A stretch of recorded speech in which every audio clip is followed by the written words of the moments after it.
Na verdade, na minha opinião, nós estamos vivendo desde 2016 a conclusão de um projeto de país inaugurado com os dois governos de Fernando Henrique Cardoso. O primeiro passo no governo Fernando Henrique foi rever a Constituição, né? Iniciou-se, então, esse projeto de país, como eu disse, preparado lá fora, né? Agredindo, na minha visão, os verdadeiros interesses brasileiros. Cai o monopólio estatal do petróleo, as bacias brasileiras prospectivas para petróleo são abertas ao capital estrangeiro, né? E se inicia uma série de privatizações das nossas empresas estatais, somente na área de energia, né? E na área das comunicações. A Petrobras estava nessa lista, né? E não houve a privatização da Petrobras naquele tempo, porque, ainda que tivessem sido tomadas as medidas mais esdrúxulas, estapafúrdias que nós conhecemos, transformar o nome da Petrobras em Petrobrax, por exemplo, uma coisa absolutamente sem cabimento, né? A abertura das áreas para as empresas estrangeiras virem após a queda do monopólio. A Petrobras se concentra na bacia de Campos, que era a bacia mais produtiva. Quer dizer, então, já essa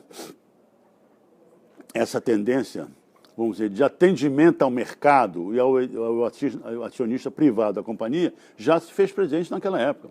Para que eu vou ter a unidade, por exemplo, do Espírito Santo? Eu quero ficar no filé mignon do que eu já achei, né?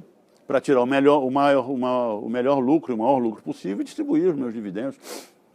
Mas perdem as eleições de 2002. Nós tínhamos ainda uns 2 ou 3 campos na bacia de Campos, em fase de instalação de novas plataformas de produção. O Lula vê nisso uma excelente oportunidade e implanta a política de conteúdo nacional. Mas nós não tínhamos, a indústria naval brasileira tinha sido sucateada pelo próprio Fernando Henrique Cardoso. Foi necessário um investimento muito grande, né, com o apoio do BNDES, inclusive, na reinstalação dos nossos estaleiros. Muito bem. De lá para cá, quer dizer, já parte do projeto de país subalterno e submisso aos interesses estrangeiros já instalado. E em 2006 acontece o pré-sal, né? A gente atinge a autossuficiência em 2006 também, mas é uma autossuficiência fugaz, porque o Brasil começa a consumir muito petróleo, né? Isso aí é um ponto importante, e a gente perde a autossuficiência. Eu disse sempre que nós não conseguimos a autossuficiência, eu era o diretor. Nós fomos atingidos pela autossuficiência, né?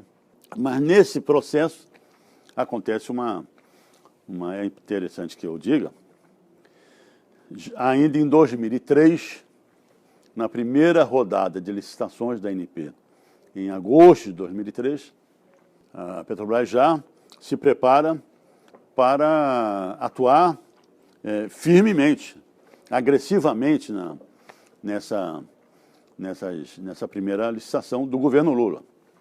Dentro do modelo de associação com empresas estrangeiras, nós, montamos umas 3 ou 4 associações com empresas estrangeiras, nós operando para participarmos da licitação, e nas vésperas da licitação, as empresas estrangeiras todas caem fora. E não houve dúvida, nós confirmamos, a Petrobras confirma os seus interesses e vamos para a licitação. E somos os grandes vencedores da licitação, né? Sem nenhuma associação com empresas estrangeiras. E nós perdemos um bloco. E o nosso gerente lá no hotel em que estava se desenrolando a licitação me telefona Imediatamente disse: Estrela, perdemos um bloco. Eu disse: como foi? Ele deu uma explicação e bati o telefone. Tudo bem. Foi bater o telefone toca novamente. Era a minha secretária. Disse: diretor, é a ministra de Minas e Energia que quer falar com o senhor. Eu atendi: ministra. Ah, diretor Estrela e tudo. Tinha meses ali, nós não. Diretor Estrela disse: estou sabendo que o senhor perdeu um bloco. Digo: ministro, pois é, porque, mas a senhora sabe, foi uma questão de proposta nossa em relação ao conteúdo nacional. Ela disse: não, o senhor não está entendendo. Eu respeito as suas explicações, mas não é isso que eu quero dizer. Então, bem, ministro, o que a senhora quer? Eu quero dizer o seguinte: esse fato não se repetirá. Do senhor perder um bloco, da Petrobras perder um bloco.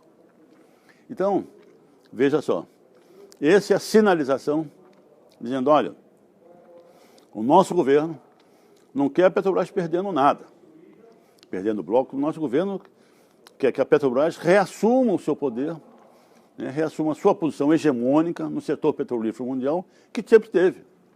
E isso é verdade, né?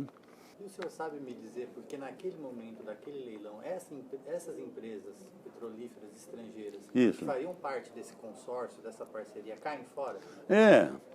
Essa pergunta é difícil a gente dizer, porque o Cabral diz: não, isso é a teoria da conspiração, você está vendo o chifre em cabeça de cavalo.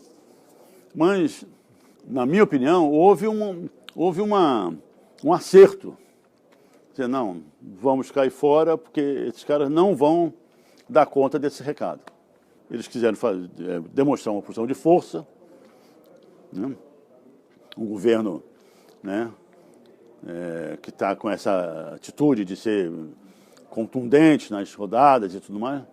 Nós vamos dizer o seguinte: então a gente não está nessa. Se nós não tivéssemos ganho aqueles numerosos blocos na licitação de 2003, as nossas atividades exploratórias estavam caindo, porque a gente estava concentrado na Bacia de Campos. A política do governo Fernando Henrique era: concentra na Bacia de Campos e abre todas as outras bacias para virem os estrangeiros, que nós não queremos correr mais risco. A exploração de petróleo é correr risco. E eu dei uma entrevista logo depois que assumi, quando o repórter me perguntou: como é que o senhor encontrou a Petrobras? Eu não encontrei quando eu voltei, eu estava aposentado, eu disse: não encontrei uma empresa de petrolífera, eu encontrei uma instituição financeira de investimento financeiro no setor petrolífero, que são coisas completamente diferentes. Não quer o investidor financeiro, o banqueiro, não quer correr risco, imagina. Com o pré-sal, o Brasil ganha energia, né? O pré-sal tem energia para, junto com as outras fontes nossas, a nossa matriz é muito bem equilibrada entre fósseis e renováveis, junto com as outras fontes de energia, alavancar o Brasil, né, no século XXI, sem qualquer tipo de dependência de fornecimento externo de energia. Isso é uma condição de soberania absolutamente estratégica para qualquer país, ainda mais para um país como o nosso. Somos ricos em minérios, somos vamos ser os maiores produtores de alimentos do planeta, né? Temos 2 aquíferos mais importantes do planeta, que é o Guarani e o Alter do Chão. Quer dizer, um país gigantesco, com recursos ainda não totalmente explorados. Há o golpe, e está comprovado que o golpe foi preparado lá fora, né? E em 2 anos e pouco a gente vê essa coisa absurda que está acontecendo no Brasil. Como diz o nosso cientista Miguel Nicoleles, né? O golpe veio para exterminar a soberania nacional. Isso tudo dentro da Petrobras, né? A gente não sabe onde é que vai parar, né? Querendo ser uma empresa a mais lucrativa possível, quando esse não é a missão de uma empresa estatal, né? A missão de uma empresa estatal não é dar prejuízo, ao contrário, tem que dar lucro, mas ela ser preparada para servir a sociedade, né? E não servir aos seus acionistas, né? Porque o maior acionista da Petrobras é o povo brasileiro através do governo. É nomeado o senhor Pedro Parente, que cumpre com perfeição, aliás, ele disse isso na carta, né? deixo o que prometi. Né? Confessou isso. Deixo o que prometi. Cumpre, né, com todo seu empenho. O esquartejamento do sistema Petrobras. A Petrobras era um sistema integrado, de gestão integrada, né? Desde produção em produção até geração de energia, de termoelétrica, de energia, com os biocombustíveis, na área do gás, na área da distribuição de gás. E ele começa a esquartejar esse sistema. E com um único objetivo, né? Com o principal objetivo, eu tenho dito que o problema não é econômico, não é financeiro, não é... Não. Isso aí, o pessoal reclama, mas vendeu... Ontem foi assinado o Carcará, vendeu o Carcará barato. Não, o problema não é se for barato ou caro, quer dizer que se fosse caro ele podia vender, não. O desinvestimento que eles chamam em ativos nossos atinge o cerne, a coluna mestre de sustentação do próprio sistema. Venderam gasodutos, né, estão vendendo refinarias, estão vendendo os campos de petróleo, os campos do Nordeste, por exemplo, os campos terrestres, né? Isso é uma coisa interessante. Quando o petróleo estava $30 o barril, então o pessoal dizia que eram antieconômicos e tudo mais, começaram a querer vender, né? Agora o petróleo está $80 o barril. Você desacelera, desinveste em áreas em que a Petrobras tem uma presença social e econômica fundamental, como é o Nordeste brasileiro. As comunidades dependem da presença da Petrobras. E outra coisa, mesmo que o petróleo seja dentro de limites, claro, mesmo que o petróleo produzido no Brasil, naqueles campos do Nordeste, por exemplo, seja mais caro do que o petróleo importado, a Petrobras, como empresa do governo brasileiro e do povo brasileiro, representado pelo governo, que são o maior acionista, é melhor você produzir no Brasil, mesmo óleo mais caro, é melhor do que importar. Porque quando você produz no Brasil, você movimenta a economia, você cria emprego. Então, para o Brasil, é muito melhor você... Se o óleo está a 40 no exterior e a gente está produzindo um campo lá no Rio Grande do Norte a 50, é muito melhor você produzir a 50 do que comprar 40. Uma das missões da Petrobras é descobrir óleo no Brasil. Não é a missão da Shell descobrir óleo no Brasil. A Shell quer fazer negócios no Brasil. A Shell quer ganhar dinheiro no Brasil, né? Da Petrobras não. A Petrobras quer fazer negócio, ganhar dinheiro, mas uma das missões centrais da Petrobras é descobrir petróleo no Brasil, refinar petróleo no Brasil, é distribuir petróleo no Brasil, né, para atingir o povo brasileiro como um todo, não é mesmo? Então, essa é a diferença. Você vê, a Shell era concessionária do bloco de Libra, da acumulação de Libra. Tem lá uns 10 bilhões de barris. E parou o poço no meio do sal, em 2001. Né? Teve problema de competência técnica e tecnológica para perfurar 2 mil metros de sal. Não é fácil. E a Petrobras, é uma empresa de uma competência técnica e tecnológica reconhecida no mundo inteiro. Não é de hoje. Não? Ganhamos 3 prêmios da OTC, que é considerado o Nobel da engenharia da indústria petrolífera. Né? Então, a Shell parou o poço. Né? Então... É isso, e nós vimos, e eu passei lá 9 anos, o pessoal esperava a Petrobras descobre para eles virem atrás, quer dizer, são os corsários, literalmente, que estão no mar, e são corsários que representam os seus países, que essa é a diferença entre corsário e pirata, é essa, né? Que o pirata era um livre atirador, e o corsário representava o seu país. Esses caras são corsários nas águas brasileiras, atrás da Petrobras, né? Então a Petrobras investe, né? E não foi agora que investiu, a Petrobras tem 60 anos de investimento em treinamento de pessoal, em desenvolvimento tecnológico, né? E correndo risco por causa da sua missão de descobrir petróleo nacional no Brasil, né? A Petrobras descobre o pré-sal. Estava aí para eles descobrirem, né? Mas não quiseram investir no Brasil. Esses caras querem saquear as nossas riquezas. Isso aqui é a grande verdade. Quer dizer, que a hora que nós começamos a vender campos do pré-sal, a gente está funcionando como se fosse uma instituição de fomento para essas empresas ganharem dinheiro. Quer dizer, não quiseram correr o risco. Imagina todo o investimento da companhia em décadas para formar uma equipe competente e séria e dedicada, né? Para a gente dar um suporte técnico-científico, né? Nas nossos grandes investimentos em exploração e produção, como fizemos naqueles anos do Lula e Dilma, né? É isso que esses caras querem entrar nesse jogo aí, né? Já com cartas marcadas, né?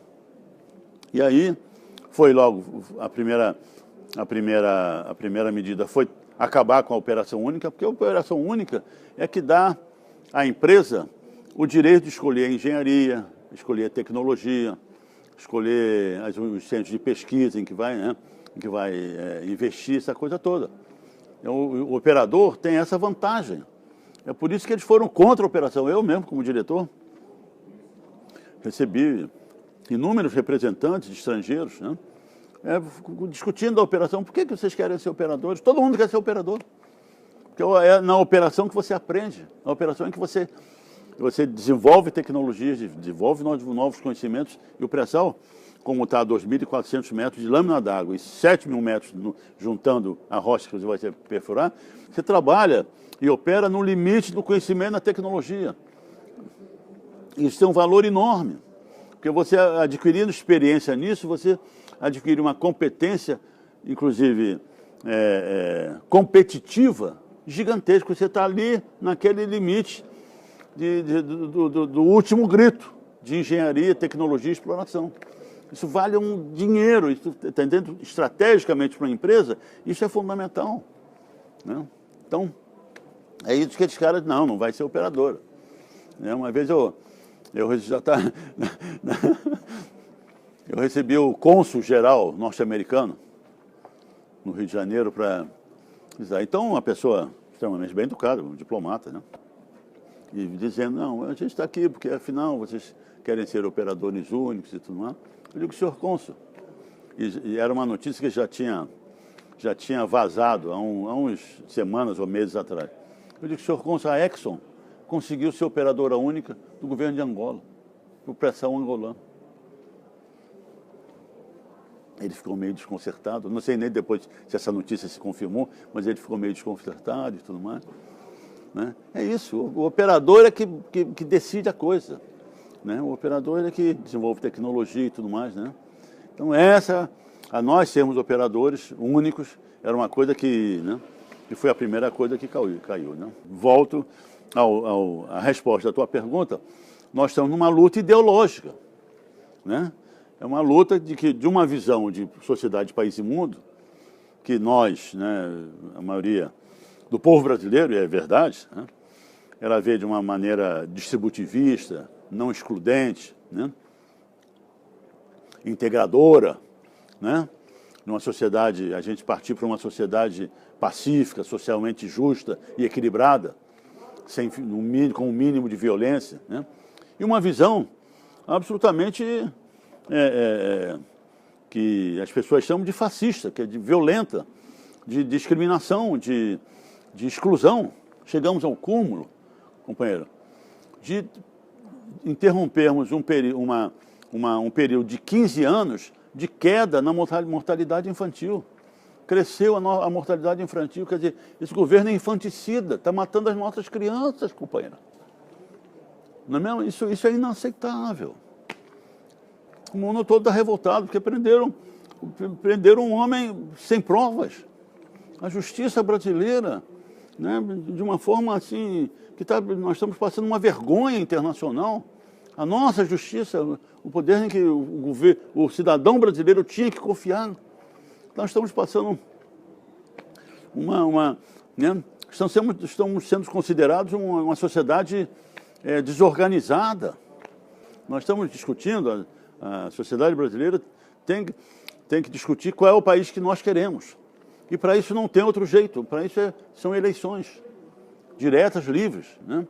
E deixar o povo escolher. Não é manter um homem preso, sem provas, num vexame internacional, né? Num processo jurídico absolutamente contaminado, com uma justiça por um poder judiciário que é ideológico na sua escolha de quem punir ou não punir, né? Tenha provas ou não tenha provas, né? Agora, tem que ter eleições diretas com Lula candidato, né? Porque isso é um crime jurídico, né? Tá, como eu disse, está submetendo o Brasil a um vexame internacional, né? Uma prisão de um homem inocente, sem provas, né? Isso aí é inaceitável, é um absurdo inaceitável, né? Por todos nós brasileiros, né?